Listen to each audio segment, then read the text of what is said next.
What's up, everyone? It's Trace Face. Hope everybody's enjoying their Thursday. Taking my lunch break here by the water. It's a beautiful day here in Connecticut. So today's topic, I wanted to talk about compassion for others and how that affects empaths and people that do have a lot of compassion, do exhibit a lot of compassion for others, and how these type of people tend to get stuck when it comes to toxic people and narcissistic people or spiritually infected people. So I want to start off by saying that I think for many of us, we might have had situations in our past where we have reached out to help others and we saw results. And for many of us, you know, I know since I was a child, I've always enjoyed helping people. I can remember they used to give us some ideas and options in grammar school of what we wanted to do during holidays in helping people in the community. And I always wanted to go to the nursing home and make cards for the elderly in the nursing homes, in the elderly homes there. And it just used to make me feel great, you know, to do something for somebody else. And so I know many of you out there are the same way. And what ends up happening is we took on some of these projects in our personal lives. It's really hard. It's hard when you have a really big heart and you're a very caring person. When somebody you see is like self-destructive or basically crying out for help, but they're not doing anything to fix their situation, you tend to want to like do anything you can to help. And we get attached to wanting to see results, right?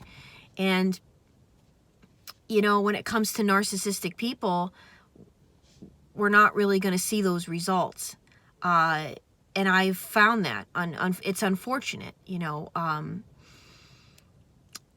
Certain people with their situations, their disorders, their spiritual blockage, whatever you want to call it or consider it yourself, it has to come from them, you know. And so it's really hard to change our ways as well, right? It's really hard to shut off who you are and how caring of a person you are when you see that somebody needs your help or claims that they need your help.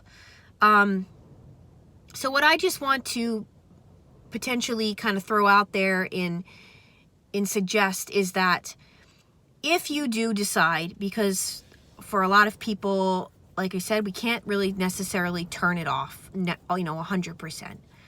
I am not advocating for staying with narcissistic people and anybody that exhibits cluster B, spiritually infected, diabolical, narcissistic tendencies. I would not suggest that anybody take on anything like that, because what's going to end up happening is you're the one that's going to take on these traits. You're going to become very depressed. Your life is going to go in a downward spiral, and eventually you're going to be so depressed, you're going to look in the mirror one day and you're not going to recognize yourself whatsoever. And I really wouldn't suggest it. I tried that route. In fact, for many years, I want to say like 11 years, I subscribed to this couple that had this program out there trying to claim that they could help. If you were involved with a narcissist, they could help your relationship.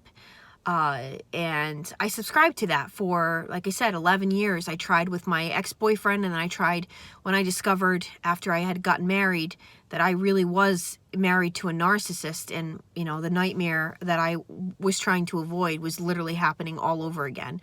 And so I subscribed, I bought all their books, I did all their exercises, and it was very, very dangerous information. And, you know, it's not to say I didn't pick up on a lot of things that I was doing wrong that I needed to fix, and boundaries being the number one thing that they did teach me. However, their situation was such that you could not compare it to most of our situations, because her husband actually hit a rock bottom. Her husband actually got caught for his domestic abuse and got thrown in jail. And in their country, when you get thrown in jail, you cannot leave the country for something like 15, 20 years or something crazy like that. So he literally had nowhere else to go. The narcissism had to stop. Where was he going to go? Go out on the streets? You know, so their story could not be comparable to many of ours. And, you know, and I realized that halfway through this, I'm like, wait a minute, like, you're telling us that we can fix our marriages and our relationships, and all it was doing was progressing. You know, it was stopping the inevitable from happening. You know, and giving false hope to people like myself. So I would caution anybody to take on such a project. And regarding anybody that has toxic issues, you know, all I have to say is if you do decide, you're educating yourself, you're realizing, you know, what you're taking on, you have to understand what you're taking on ahead of time. If it's somebody that potentially might have a drug issue, you know, understand that you can't be attached to results here. You know, you have to weigh all options, and you can't get attached to the results, because that's what's going to hurt and destroy you along with the process. If you do decide to take on, you know, and trying to help someone. It's quite interesting. There is a channel out there called Knowing the Narcissist.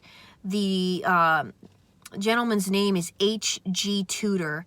And he is a narcissist. He does not want anybody to know who he is. He is incognito and has been for many years, but he is giving out as much information as possible in understanding how a narcissist thinks, operates, acts, all of it, from soup to nuts. I would advise you to go over there and check out his channel. It's interesting. I sat in on one of his live sessions where we could ask questions, and one of my questions to him was, have you ever heard of your kind, or ever seen an example, or has anyone ever given you an example, a doctor, whatever it could be, that a narcissist has changed? And in his English accent to my question, he says, oh, never. No, never. He says, we are what we are, and this is all we know.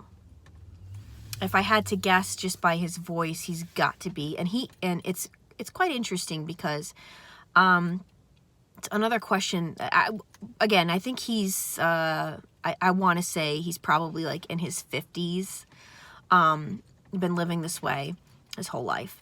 And somebody asked him, was there ever like the one, you know, or the one that you think about that really like got away? And he made references to his wife, his ex-wife. He was married. He has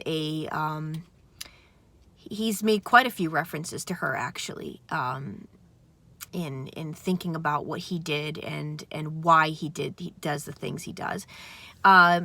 And it's not for, I did this, I realized I did this, I want to change. It's actually, listening to a lot of his videos will actually make your stomach turn, because you can't even fathom how a person can think and feel like this, and look at people like they're objects to just use. So it's quite interesting, but coming from the narc himself, he will give you quite the insight as to what is truly going on within their brain, within their dome. Yes, H.G. Tudor. Check it out. There is another person out there, Sam Vaknin. I'm sure many of you have heard of him. He's been around for a long time. He has books as well, and he has his own YouTube channel, educating you as to why. His whole thing too is like why you need to get out of a relationship like that, because these gentlemen have seen, I shouldn't call them gentlemen, whatever, these beings have seen what it does to their partners and what it did to many of the people they they did this too, and openly admit that they did this too, knowing full well every step of the way what they were doing. So don't ever think that the narcissist is just so ignorant and so poor thing. He's, they're so self-destructive. They're so hurtful. They're destroying something so wonderful that could have been so wonderful. No. They full on know what it is they're doing, why they're doing it, and they don't have any intentions to stop. And like they said, this is all that they know. It's all they want to know. Do I believe people can change? Do I believe that, I think that people have to have a come to Jesus moment, and they have to have what I consider to be a self-deliverance kind of thing. And I think the only possible a way that anybody could change is through God, and that's it. It wouldn't be through anything else. I think that couple I was telling you about that I had subscribed to for many years, that lives in another country, I do believe that he had a come to Jesus moment, but only, and understand, because he didn't have another choice, okay? He literally hit his complete rock bottom. And studies show that many of them have hit their rock bottom, and it doesn't even matter. They're still doing it. They get out of jail, whatever it is, and they go right back to how they know. So that's what I wanted to share with everyone today. Understand what you're dealing with. I recently had a friend that the friend I do not believe was a narcissist, but he had very toxic tendencies, toxic things that he did, and I caught very early on. And thankfully, it didn't last long. The friendships had started to turn romantic, and I knew it was going to happen. But I was so proud of myself because I recognized right away that you have issues, and you are the one that needs to deal with them before you would get somebody else involved into your mess. And it's funny, I'm getting the text, I really, I must be in love with you. I can't get you out of my head, da-da-da. Well, you know what? Let this be your lesson.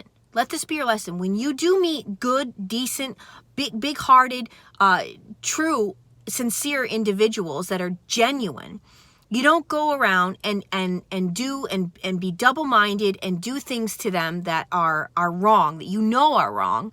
And it's one thing that you can admit that you made a mistake or whatever. But you know what? I'm telling all of you, when you find this stuff out right in the beginning, you have to walk away. You cannot take on this kind of stuff into your life, because if they're doing that in the very beginning, it means they have not done the inner work in fixing what is wrong with them. And you're not going to be able to do that. I've done it. I've tried. This is why I walked away. You have problems, bud. Go fix your problems. Okay? And it took me, 37 years to get to this place? Fine. I've learned my lesson. I might have really cared about you, but you blew it, bud. You blew it. So anyway, that's what I wanted to say today. Boundaries, making sure you have space if you're going to take on these projects. I wouldn't suggest it. I really wouldn't. You find out right away that there's something going on with them, move along, bye, before you get attached, before you start believing any more of their crap. Because even though I think this gentleman was not a narcissist, he very well could have been, okay? He could have been the covert narcissist, making off he understands he has problems, because they all do that too, right? So anyway, toxicity is toxicity, period. I am Trey's Face. It's time we all face the truth together.